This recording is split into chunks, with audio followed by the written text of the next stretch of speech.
This is The Dig on the Huskers Radio Network podcast. Powered by Emeritus. Featuring Nebraska Volleyball assistant coach Kelly Hunter. Here's your host, Jessica Coody. Welcome into a Sweet 16 edition of The Dig. Joining me this week is Kelly Hunter. Kelly, congratulations. Another Sweet 16 ticket punch for this program. JB was breaking down the numbers. It's remarkable how many times this team has been here, but you don't want to take it for granted, right? Right. Thank you. I think at Nebraska, it's kind of the expectation, but our group has been really good just every single day talking about how thankful they are to be in the tournament and to get to play in Devaney again. That's really special, especially for the seniors. So they're very grateful. How did you guys like the way that the girls came out ready to roll, you know, in this new season, starting off with the 2 wins in the tournament? They actually highlighted that it was a new season and that whatever we did in the Big Ten and in the preseason is done and it's over. And now we have to look forward to what's ahead of us. And they did a really good job of even highlighting that and talking about it. But I think the first round of the tournament, first and second round, is always really exciting, and teams are fired up to play. They're excited to come to Devaney and play Nebraska, and so people get up really high to come to our gym, and I think the teams did a really good job, but the Huskers were really, really focused. Well, let's talk the first one. What a dominating performance. How was the team able to, 3 points, and I think it was the lowest point total in the rally scoring era. How was this team able to get out to that hot of a start where they were just not giving up any points? I think their focus, like I said, was really, really good. And our kind of theme right now is controlling the controllables. So we can control our service pressure, our effort on defense, if we're in our right positions and staying really focused. So that was kind of our theme, even from our first practice after the selection show, was just controlling the controllables. And there's a lot in the tournament that you never know what's going to happen. You never know where you're going to go and all of those things. But for us, we were lucky to get to be at home 2 weekends in a row. But I think they did a really good job of just coming out strong, staying focused, and never dipping down. And then, again, a quick turnaround with the back-to-back against Miami. How'd you guys like the way that they handled just the preparing for Miami? And we were seeing a lot of upsets and a lot of kind of tight matches throughout this first weekend of the NCAA tournament. Seemed like they came in focused once again in round number 2. Yeah, I think the second round across the board, like you said, was really tough for a lot of people. And like you said, some upsets. But I think we did a good job preparing early on in the week of who we might play on Saturday, assuming we win on Friday. And that's hard to prepare for essentially 3 teams in a weekend. But we kind of had some concepts here and there that we talked about on Monday, Tuesday, Wednesday, put those aside on Thursday to get ready for Florida A&M, and then kind of just revisit those. So there wasn't anything really new that they weren't totally expecting, but I think Jalen does such a good job with our scouting report. It's detailed but not overloading, and so there's just some key points here and there. But they were a good team. We knew that they were going to have high energy and be very emotional, and when they're up, and when they're down. So the biggest thing that we wanted to focus on was just staying consistent and being ourselves and kind of wearing at that emotional match. Last week after the final weekend of the Big Ten, when we had Lindsay on, she had mentioned about, maybe some things were exposed by Penn State and over the weekend. And you guys were still focusing on getting better last week. Did that translate over the weekend, some of the things you guys wanted to focus on last week in preparation leading into the first weekend of the tournament? I would say so. I think one of the biggest things that we kind of found out at Penn State, nothing new, but like Merritt just didn't have a great match. And that's not like her to not have a great match, but the good thing about our team is that we have so many different attackers at every position that we don't need all 5 or 6 of them to have their best match of their life every single night. They can balance each other out. And we saw our middles step up in that case at Penn State. But that was definitely a point of emphasis for us, was just confidence, repping out some kind of relationship stuff with Bergen and Merritt. And Merritt had a great weekend. And I think that work had really, really paid off. When that happens, because it's like, again, I think from the outside looking in, you're like, well, they've been playing together all season. Why is there maybe some issues now? How do you guys address that? Why is that maybe a case at this point of the season? I think it's just honestly normal for players to ebb and flow, and it's even with confidence too. Like that comes and it goes, and you can sit there and say, well, why are they not confident? They won the Big Ten or whatever. But what we do is really, really difficult, and our standards at practice and our drills and even the situations that we put the players in, it's really difficult. And so we design it that way so that games are easier and that you can be a little bit more free and just go out there and not think and play. But I think confidence and just pressure and all those things are always changing. And as the stakes go up, some of that self-talk, that self-doubt can kind of creep in. And we're just really focused on, you can acknowledge that, but we're going to fill that with I am statements, or I will do this, or just who are you going to talk to when you're struggling. And I think I've always said the teams with the best intangibles at the end of the year are usually the ones that win. And obviously you have to be a great volleyball team, and I think we are. So we're just really focusing on those intangible things. So one thing I saw on social media, some TikToks, the players from the opposing teams are really, really excited to play here in Devaney. And I think, again, I don't want to say we all take it for granted, but even opposing teams, when they're playing in the tournament, some of them were like, this is their destination. And probably they're going to come here and not have much success in terms of moving on, just because that's kind of what Nebraska does. But how special is that for you as a part of this program to realize, okay, from the outside, like this is one of the places that teams want to come to because it is that special of an environment to play volleyball in? I think I'm almost a little bit spoiled having always been at Nebraska. And so I think what you say about not taking it for granted is huge. And just seeing the way other teams get so excited and to come to our gym, which I think is the best gym in the whole United States and maybe even in the whole world at times. And so I think it's really cool for these teams to get so excited, and especially South Dakota, who's so close, and they filled up like 3 whole sections with their family and friends, and it probably felt like a home match for them. So I think they were really excited to get back here, and I know some of them are from here and they're from really close, but I think teams just kind of know Nebraska, playing Nebraska and being in our gym is, you're kind of a part of history and records and just stuff like that, and it's really cool to see these other teams get really excited about it too. It's still probably something for some teams, even though they might come in here and not advance, but it's still something that for the rest of their lives they can talk about playing in. And I think we just have it as Nebraska, as fans of Nebraska, that, hey, we're moving on. But I think for some teams it's like, okay, this is still a memory that I will carry with me for the rest of my life. Yeah, I completely agree. And one of the coolest things too, I think, is when our fans are always there for that first match. Not all of them, but a bunch of people are still there, and you'll see them cheering and getting excited, and they're still into the match. So it feels like a really cool environment for those guys. Okay, another fun storyline, funny storyline last week was Coach Cook in his press conference talked about how Olivia Mauch's serve was wimpy, and then he tried to pass it and did not look very coordinated passing it. What was your take on that when you heard that? He called it wimpy.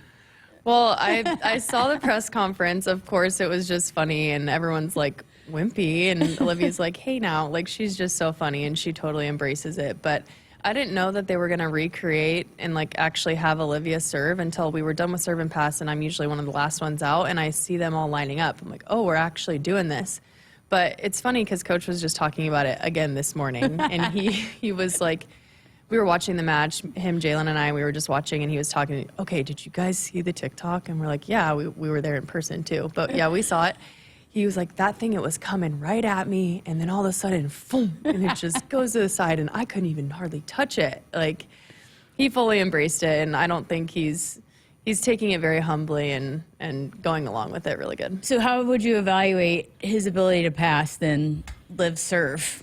I saw some crossing of the feet a little bit, and I know we talk a lot about wide base and things like that, so maybe some technical things he could adjust for next time.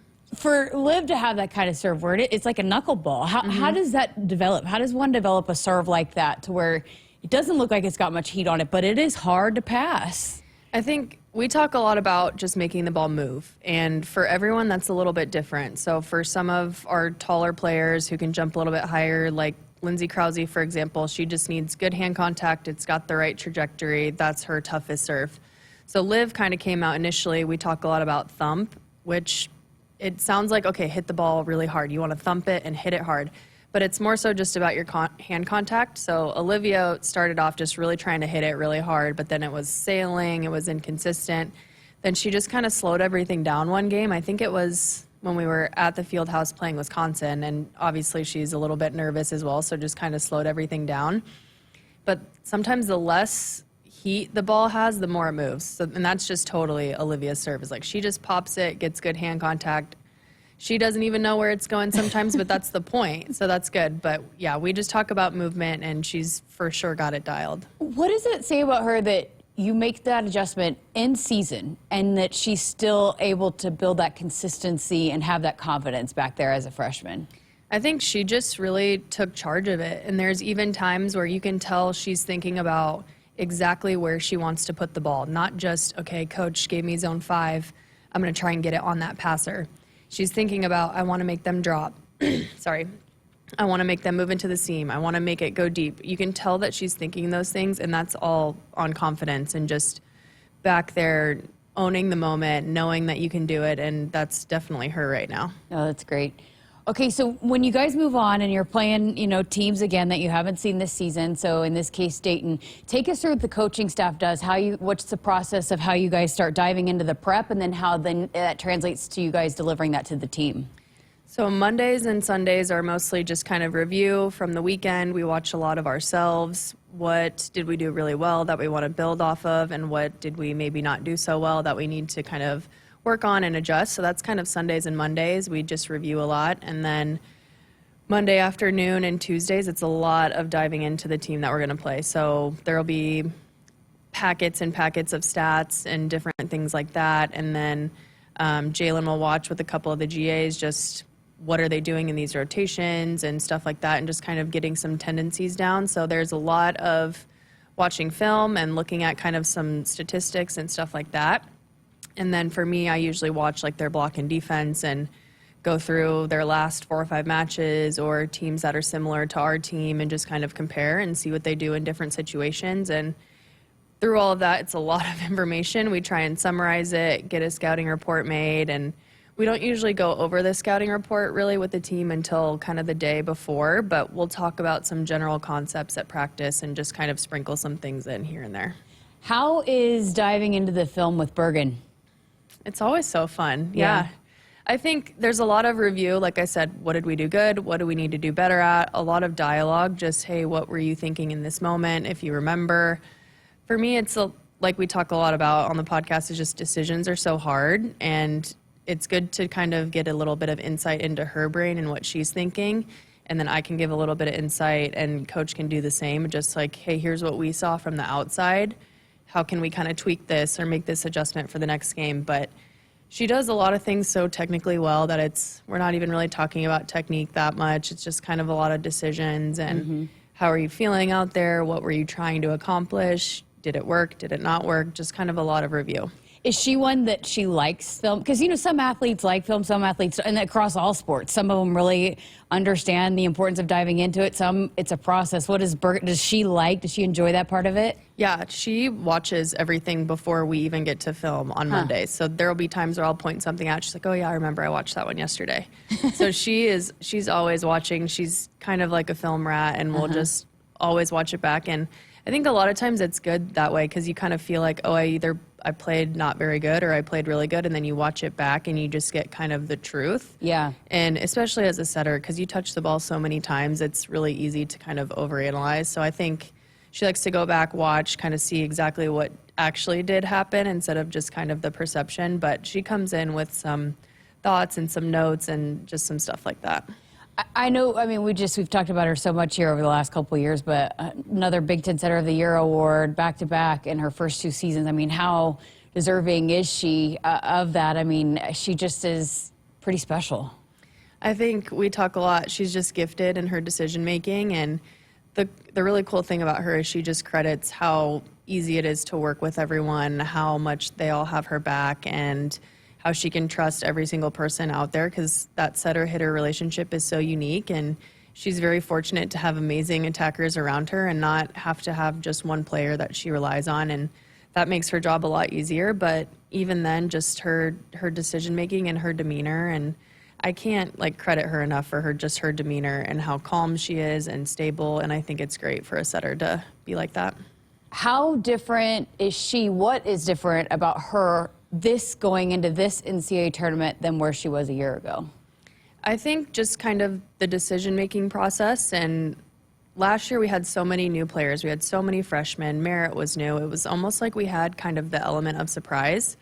and people didn't quite know our tendencies or know Bergen's tendencies, and they didn't really know how to defend us yet. I think now people have started to kind of figure it out a little bit, just what do they like to do in these situations, or what are Bergen's tendencies. And so with that, you have to kind of know, here's what I like to do, here's what I'm not as comfortable with, and maybe I need to take some risks. And I think she's taking those risks when it's a good time to do it, not when it's something that's too risky. But I think she understands everyone's strengths too, not just her own, and can really exploit every single attacker, put them in the best position possible. Okay, so tell us about Dayton as you guys started to dive into them. What does that matchup look like? A team, again, we're not too familiar with, and how do you guys prepare for them? Yeah, we just really started to take a look at them. I haven't fully watched them just yet. I know Jalen's looking at them right now, and so I've heard him in his office. They said, I think, kind of a lot of outside, so kind of slowing that down, but we just got to take a deeper look and dive into that. So, and then how much of it, too, is it at this point? Because this is something we've talked about a lot, too, over the course of the season. But as you get into the tournament, how much is it about what the opposing team's doing, or is it still more so about what Nebraska is doing? I think it's definitely more about our side, and that's something we preach every single season in the preseason, in the Big Ten.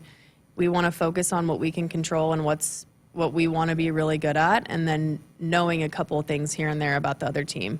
So I think it's important that we understand we don't know who's going to be on the other side of the net sometimes, especially in the tournament. You don't know what the draw is going to look like. You don't know until Saturday night who you might play the next week.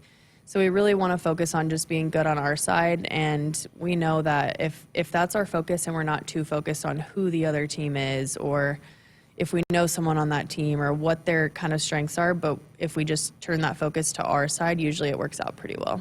So then how do you guys go about to just, all right, here's matchup number one, and matchup number two could potentially be another round with Wisconsin. We talked about that last week with Lindsay about, hey, we got to get through this weekend first. But now that it's here where you know you have to maybe think a little bit about prepping for next, how do you guys manage that with this team and knowing kind of what's ahead before you guys get back to the Final Four?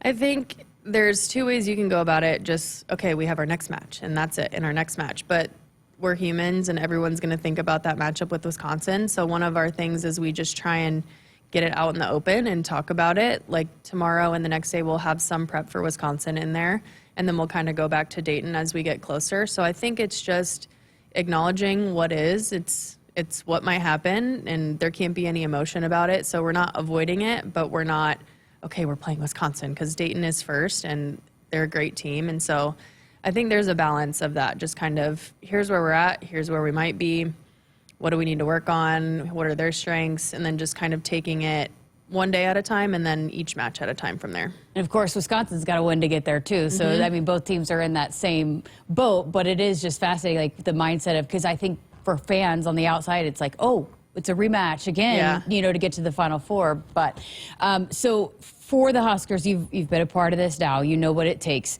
What needs to happen for this team to be able to pick up 2 more wins to get back to another Final Four?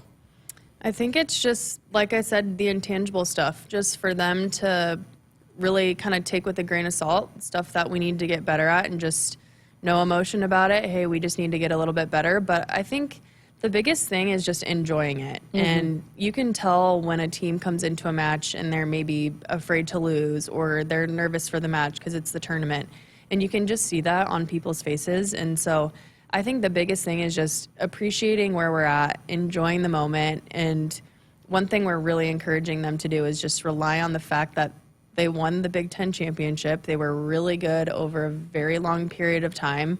At this point in the season, I know the stakes are higher, and if you lose, you're out, but we don't need to do anything different. We were good enough for 10 weeks, and I think that's a good phrase that they use a lot too, is we don't need to be perfect, we just need to be good enough. And winning points over perfection is kind of one of my thing right now too. I chatted with Kennedy Orr after the weekend, and she's fantastic, but you could tell too maybe a sense of trying to balance too for these seniors, that maybe, like you said, just enjoying it, knowing what's on the line and wanting to do something special, but then also making sure that they're enjoying the moment. That's got to be tough too, when you've got big goals in mind, but then also wanting to make sure that you are really soaking up these last few times in this uniform. The seniors, there's a lot of times here and there where they're like, oh, this is my last. And everyone's like, nope, stop. They like cut them off because they're trying to, like you said, soak it in and enjoy. But then there's that little bit of, well, this is the last time I'm doing this, or the last first game of the tournament. And I think they've all acknowledged that. But I think this senior class, and obviously the addition of Merritt and Layla, who weren't here their whole career, but they've been so close so many times. And you can just tell that even our underclassmen are like, we're doing it for the seniors this year. That's awesome. Great stuff. Thanks for spending some time. I know it's a busy time, but best of luck. And I can't wait to see you guys back out in Devaney for a couple more times, hopefully here to close out the season. Yes, thank you. And for Kelly Hunter, I'm Jessica Coody. This has been The Dig, presented by Emeritus. Emeritus is proud to power this podcast and all of Husker women's sports. Thanks for listening and watching. And of course, we will have all the coverage for you right here on the Huskers Radio Network as the Huskers continue a postseason run here in the NCAA Tournament.